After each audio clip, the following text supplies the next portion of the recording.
Good day, everyone. We are the group 6 that we're going to report about technology as a way of revealing. And I am Karin Durunday, and I am with Diana Rose de Raman and Trisha Dante that will be reporting the next few slides.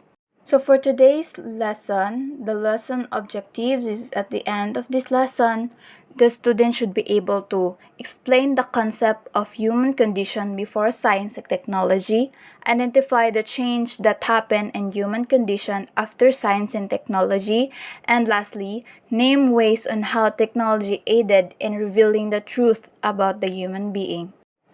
Comparing the lives of the people before and now will make anyone realize the changes that happen in society, not just in terms of culture, language, or rights, but more importantly, changes in people's way of life due to the existence of science and technology. The term generation gap is attributed mainly to the changes brought about the technology. Although the original idea is for technology to help everyone, it cannot be denied that until today, not everyone is comfortable in using the different kinds of technologies. Mostly those who belong to the older generation think that these technology are too complicated to operate. They have been used to the same living in the past, and these available technological devices, though very appealing, are difficult puzzle to them. However, this gap is not something to be worried about. This does not in any way make technology a villain. Instead, it is a challenge for people in the field of science and technology to make this technological advancement more accessible and less confusing for people who are not as young anymore. This is also a challenge for the younger generation to take the older generation to an exciting journey in science and technology. This way, everyone can experience what it is like to live with ease and comfort because of the availability of modern technology. Even before, people are already fascinated with science and technology. This fascination led to numerous magnificent inventions that people in the present are able to enjoy and benefit from. Through science and technology, people get to experience what it really means to live because it helps people in more ways than one. People who lived in the past and people who are living in the present all have different views of what it means to flourish, primarily due to the kind of environment and the period one is in. Of life and how the society works also affect how one construes the concept of human flourishing. The environment need to be assessed in order to know the possible of human flourishing and to what extent it is possible, since there have been drastic changes in people's ways of life. It can be inferred that there have been drastic changes not only in concept of human flourishing but to people's actual human condition. These changes were brought about by the interplay of different factors, but essentially it was brought about by science and technology. Human condition before common era. Our early ancestors' primal need to survive paved way for the invention of several developments. Gifted with brains more advanced than other creatures, humans are able to utilize abundant materials for their own ease and comfort. As it is difficult to pinpoint the particular period where technology is said to have started, one can say that at the very least the motivation to make things easier have been around since humans are. Homo erectus have been using fire to cook, through chipping one flint over the other to produce a spark, all the while without realizing the loss of friction and heat. Tools from stone and flints marked the era of the Stone Age. During the advent of our very own Homo sapiens, the humans began to sharpen stones as one would a knife. An example of this is the simple machine called wedge. This particular period proven to be difficult for our ancestors, but in a remarkable distinct way. There is a little to no written accounts except for several cave drawings, and unearthed artifacts from various parts of the world that narrate how their culture came to be. It then proves that there is little capacity for our ancestors to contemplate and perceive things outside themselves in a more reflective manner. For instance, there are several excavations in different parts of Europe of miniature statues prevalent during the Chalcolithic period, the so-called Venus figure. It depicts a rudimentary carving of a voluptuous woman out of ivory or stone. The reason behind this is still unknown to archaeologists and anthropologists alike. They can only infer that the humans of yesterday have a certain fixation of the female anatomy. What did this fascination translate to? Lack of conclusive evidence hinders us from proceeding any further.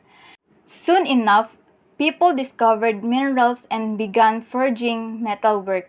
They realized that these substances are more durable, malleable, and have more luster than the previous material. On the other hand, there are some indicators that humans in the past shared the same concerns and interests, suggesting that their inclination persists through multitude of generations over several millennia. Fur, clothing, and animal skin are primarily used for comfort against harsh winds. Our ancestors are able to draw the connection between their being naked and vulnerable due to some lack of fur or protective covering which would otherwise allow them to withstand extreme weather conditions. These began to cover themselves up out of necessity and gradually added several more to their garments. Some of those found of excavation sites are reminiscent of early accessories, suggesting that our ancestors have been deeply engaged in the concept of beauty. Perhaps they have taken a liking to a certain shiny stone or a perfect shaped bone and wanted to wear it as a trophy. What does this tell of them and their philosophies? Were they perhaps proud to show off their hunt and how good of a hunter they were? Were they concerned with social standing and stratification? How about the meaning of life? Were they also curious on finding explanation to certain phenomena? At least for the last question, it seems that they have found their answer in the person of religion. Excavation on the latter half of the Stone Age, including several figures through to be ceremonial, meaning that perhaps people of the time had also painstakingly wrought the wood said figures in honor of some deity. This notion, as it was then as it is now, is often people resort to make sense of events happening outside their control. The initial roster of primitive gods including objects they encounter through their day-to-day lives, so it is not surprising that different tribes may have different gods. Those who might have lived alongside majestic creatures, such as elephants and mammoths, might have been awed by their size and worshipped them as the owner of the land, asking for blessings in their hunting ground. On the contrary, they might have hunted the mammoths for their woolly coat and meat, taking down the animals for the entire community to eat. In the windy places near mountains, they might have had a mountain god to explain wind's current and ask for provisions. On the other hand, those who were near coastal areas or bodies of water might have had water gods they referred to when asking for good catch. However, it might be also the case that people of prior civilization shared several generic gods, such as the sun. Nevertheless, it can be positively inferred that, like the people of today, our ancestors also found that the need to explain things in a way that makes sense to them. They quickly realized that there are events outside of their control and attempted to justify things as being a work of supernatural being. Throughout of the course of history, religion remains to be the strongest contender to science, arguably due to its being the most easily grasped. Admittedly, once people stop connecting the dots between cause and effects, they turn to something that could possibly explain their inadequacies in making sense of the world. The people of yesterday appealed to have acknowledged early on that they could only do and understand as much, that perhaps other powers at play also existed alongside them. This notion effectively humbled and perhaps grounded them, with their constant bafflements serving as an early reminder that they were way behind several larger, more powerful forces in nature in terms of order of things. The human condition in the Common Era. For a long time, humans were content with their relationship with nature. Earliest case of man-made extension occurred over 12,000 years ago, possibly brought upon by the hunting and territorial disputes. The Holocene extension, also called the sixth extension of more aptly Anthropocene extension, occurred from as early as between 100,000 to 200 years up to the present. So it pertains to the ongoing extension of several species, both flora and fauna, due to human activity. Driven by their primal need to survive and gaining the upper hand in terms of development and adaptability, you're quick to find ways to drive off other megafaunas, threatening a prospective hunting spot and eventually settling grounds. So, growing population also necessitated finding additional resources, leading to overhunting and overfishing common prey, some of which were endemic to the area. So, because of the growing population, there were no food, so it may lead to overhunting and overfishing of common prey. Then hunting, coupled with a changing terrain that the humans began cultivating when agriculture emerged some 9 years ago, caused several species to lose competition in territory and food resources. So, hunting and from 9 years ago, the agriculture were emerged. And formation of communities caused humans to expand more in territory and more people to feed large, separate communities hailing from same ancestors and residing in the same large civilizations. And even as a community, the people realized that though they were at most self-sufficient, they were in constant need of resources. So, albeit waging wars with other tribes seemed to be the early solution.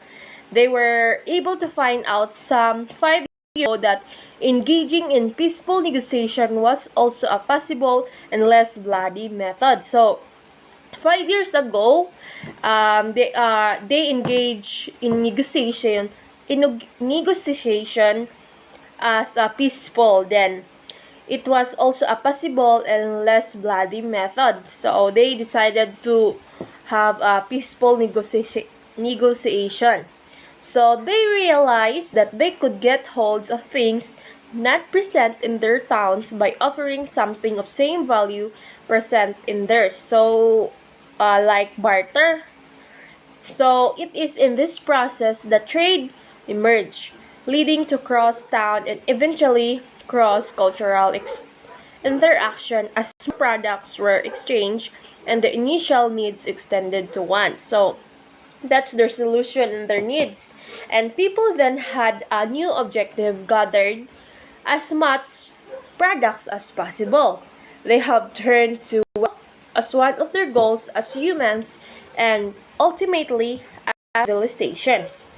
Further perceive that those who have many live comfortably and thus are generally happier than those who do not have sufficient wealth. Like, yes, of course, those people who have their those people have their food, they are happy, while the other who has poor, they need to find food just to survive. And they began to hunt, farm, and produce things with prospect of profit. And a nuclear community, which is initially self-sufficient, has to accommodate their growing population with depleting resources, leading them to be reliant to other communities produce, which keeps them surviving. So in return, these communities have to make use of their current resources, twice as much to provide for their community needs. Products of every kind were exchanged. Necessary ones such as crops, cattle, poultry, others of kind and clothing materials, up to metals, accessories, weapons, spices, literature, and entertainment. So they were able to find and create niches for interest. When they could not sell products, they used their skills and got compensated for it, bringing for a specialized group of artisans. So whatever they will find a way just to survive. And humanity became more complex. The primary goal was not merely to survive, but to live the good life. And that is exactly.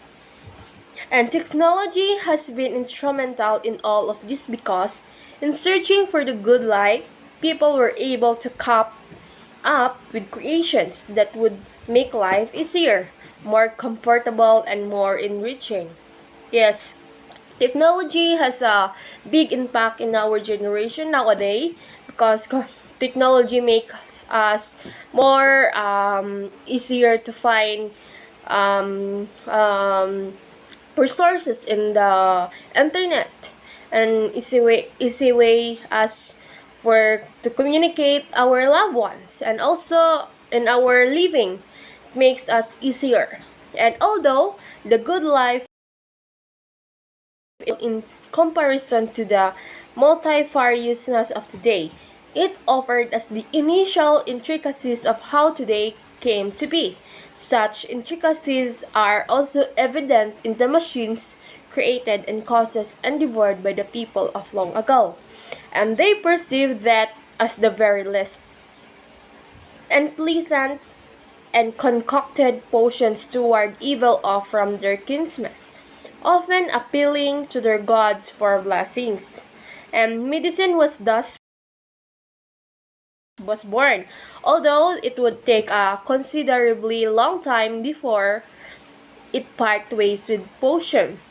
They became fixated with gold and were adamant in procuring more, trying to use incantations with mixtures of substances to lead into one. So the medicine was born um, that that day, and also it big contribution to our um, um, generation, and also it has a big impact because without medicine, we don't know how to heal our sickness and other in other illness.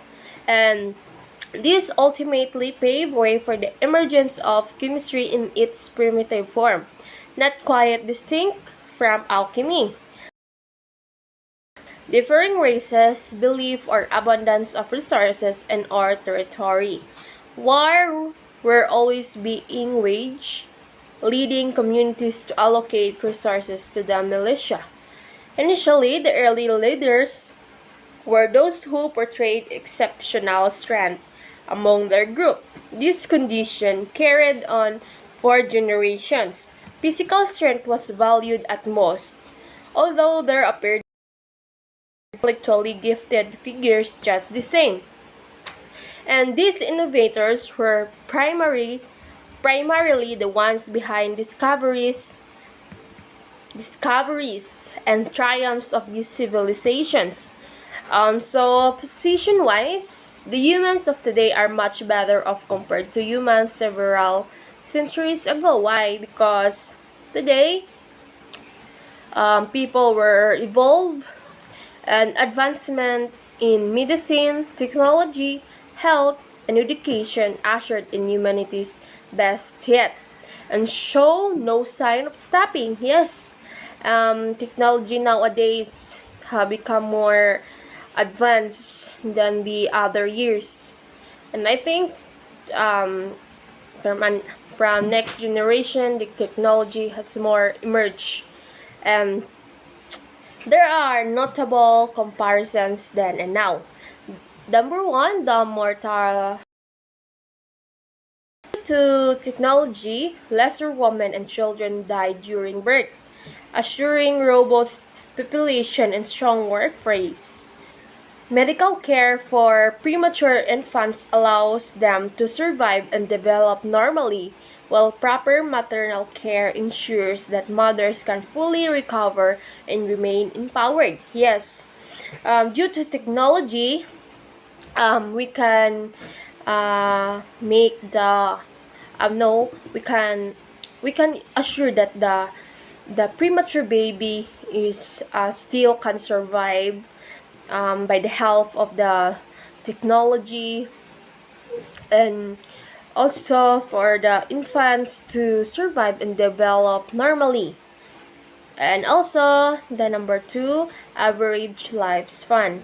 Aside from the reason that people engage less in combat and are less likely to die in treatable disease now as opposed to then, science is able to prolong lives, discovering different remedies to most disease. Distribution of medicines is also made easier and faster. Yes. So without medicines, we can't heal our illness and other um, sickness that we have. And number three, literacy rate. Access to education provided to more individuals generally creates a more informed public that could determine a more just society. So access to education, yes. Access to education, more individuals generally creates a more informed public, yes, because of the technology nowadays. Technology has the big impact to the students and to education. It makes us more easier and more flexible in learning. And number four, lastly, the gross domestic product (GDP). Although not an indicator of an average person's lifestyle in a certain country, it is often used of the country's goods and services produced within the territory given a certain time period. Higher country income is brought upon by high productivity, often an indicator of presence of technology. I think yes, gross domestic productivity. So higher country income is brought upon by high productivity. Yes, if your country has a high productivity, your country is a higher country income. So often an indicator of presence of technology. And that's all for my part. Thank you. Let's give to Miss Trisha Dante the another topic. So, moving forward, the essence of technology. Technology isn't just a means to an end, nor a mere activity. It is transmutes the way we see the world, and consequently, build a relationship to it. In retrospect, this view of technology proves to be goal oriented. It assumes that it is instrumental in achieving a goal in mind, that it is a purposeful, deliberate craft humans steer in order to reach some greater good. We know that there's a lot of information circulating here in technology. We can gain a lot of information from it, but we should keep in mind that we should be responsible while using it. We should be goal oriented in order to achieve a good information or makuha nato tong mga kanang kinahanglan nato, dili to mga necessary nga information nga dili nato kinahanglan, like if we are goal oriented kanang mas malid ta sa technology sa in a good way. So mga to. So we have here a philosopher and the one who argues the essence of technology. So Martin Heidegger, he is a philosopher and the one who argued that technology's essence, our purposes and beings are different from each other. He was able to expound this point upon identifying that technology can be either be perceived as first a means to achieve man's end. So when we say means to an end, it is not literally means end itself, but it is rather view the technology as a tool to everyone that is designed or desired to make a development, or shall I say it makes to make an impact to the society. So when we say technology is a means to an end, it is means that technology is used to achieve a certain goal in mind. So second one is which continues human activity. So human activity. Technology is also identified as a human activity because or in order to achieve an end to something or to produce and use as a means to an end. These two are the perspective of Heidegger. Arita makaingon nga technology is a way of revealing because it reveals something on a certain period of time. Diba, to gain information about our history, we use technology as a tool to gain all of it. We were able to know what are the lives or what are the happenings of the people before. So that is the essence of technology. In effect, through technology, a myriad of new questions begins to mount. So, di ba, present ng technology karon. So, ang curiosity sa usa ka tawo dili maundang. The technology provides us information, but there's a trigger na ourselves to know more, to go down deeper para na nga butang. So rather than thinking that humans have a clear idea of what to expect in a good life, it can be stated that technology allows humans to confront the unknown and see how they would react. As this presents strong backing by the sciences or the scientists, whose reverence is also brought upon by our deluded enhancement with technology, it will prove to be a Herculean task to distance ourselves from this perspective and considered alternative. So, we have technology. Yes, we have technology and we have gained a lot of information from it. So, even though we have this, the search still continues. The path that we are currently right now is not really the right path to take us in the right direction. It is just a step for us in this direction. So, as the searches continues, we are lead or all of us lead in an endless circle instead of pursuing a good life. So, the search continues. Maglibot-libot ra jud ta ani. Hantod nga makaibalot ta kung unsa jud ang tinuod. Unsa jud ang sakto. Hantod kanus atama satisfied sa atong mga information nga na dawat through technology. So we also have here information for you to understand more the technology as a way of revealing. So, Heidegger stressed that the true can only be pursued through the correct. Simply, what is correct leads to what is true. He envisioned technology as a way of revealing a mode of bringing forth. So, bringing forth can be understood through the ancient Greek philosophical concept, which is the poiesis. Poiesis means or refers to the act of bringing something out of concealment. By this method, the truth of that something is revealed. The truth is understood through another ancient Greek concept of aletheia. Aletheia means or translated as unclosedness, unconcealedness, disclosure, or the truth. Heidegger's technology is a way of revealing that discloses the truth. So, techne is the Greek word for technology. But according to Heidegger, the revealing of the truth into the splendor of radiant appearance was also called as techne, the poiesis of fine arts. Techne resembles the term episteme that refers to the human ability to make and perform. So next is the backtracking the human condition. So when we say backtracking, it means to retrace one step. So all in all, human condition has improved only if we measure our own comfort, scientific breakthroughs, and improve our lifestyles.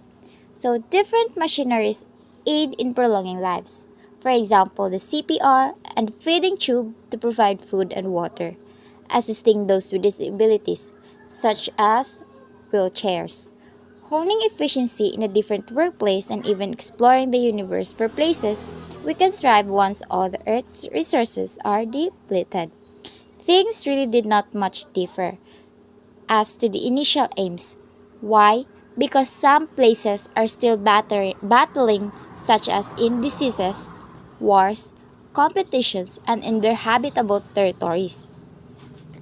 People still subscribe to religion in explaining things they do not know. Whether it is science or religion, these people are still bent or trying to make sense of all the events that are happening. People are still trying to discover and rediscover things that will give meaning to their life, whether if it is for their own or their owner, strength and merit. So, people are still trying to discover and rediscover things that will give meaning to their life, and technology aids them or helps them to pursue life meaning. Human condition is more sophisticated but a rehearsed version of its own former self. Technology offered us one compiling nation of the truth that we should be staunch in our resolve if we want to know the real one. We should be committed to its result if we want to know what is the real one. Aristotle has a conception of human flourishing that pertains the idea of holistic enhancement or enrichment of a person's situation in his society. So, a notable distinction of Aristotle's idea is his subscription on evaluative core called virtues and their roles in achieving a good life. Meaning, we should be always reminded that technological advancement are occurring in a rapid pace, that our morality can't keep up. So science and technology provides us the capacity to possess systematic knowledge of actual and human realities and to improve the condition of our own lives. Science and technology has to be part of human activities. Since the beginning of our species, it has aided us in survival and helped us outsmart our adversaries, provided us comfortable living, allowed us to assess us in discovering more about ourselves in the truth. However, it also leads us to a paradox in which we are only able to see the world in the lenses of technological innovations. In our pursuit of growth, we had conveniently forgotten that technology only presents one approach in viewing the world.